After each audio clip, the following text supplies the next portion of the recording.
जीव को पूर्व जन्म के संचित कर्मों के आधार पर योनि प्राप्त होती है।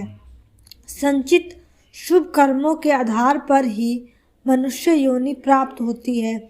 यदि पूर्व जन्मों में श्रेष्ठ कर्म नहीं होते तो निर्कृष्ट कर्मों के अनुसार कीट पतंग, जीव जंतु, जलचर, थलचर, पशु पक्षी, वृक्ष आदि योनियों में जाना पड़ता है।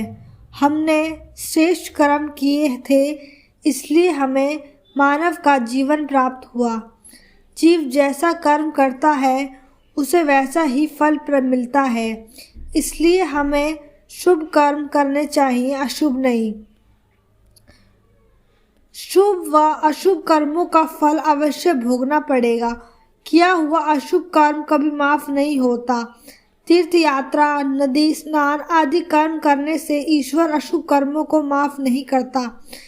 यदि ईश्वर किसी के अशुभ कर्मों को माफ करने लगे तो उन पर अन्याय व पक्षपात करने का आरोप लग जाएगा।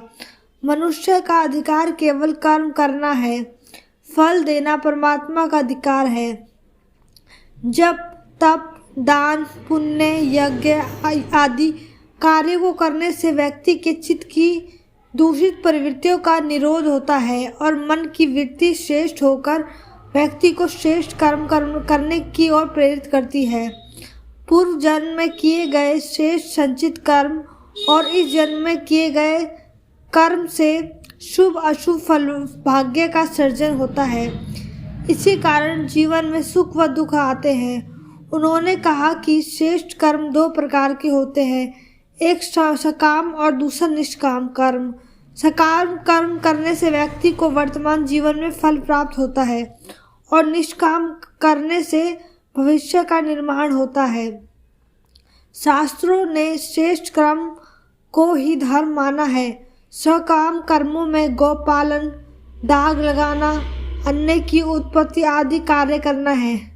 निष्काम कर्म में पूजा, प्याऊ, धर्मशाला, पाठशाला, असहाय एवं धन निर्धन की सहायता और साधाल्य परोपकार के काम शामिल है।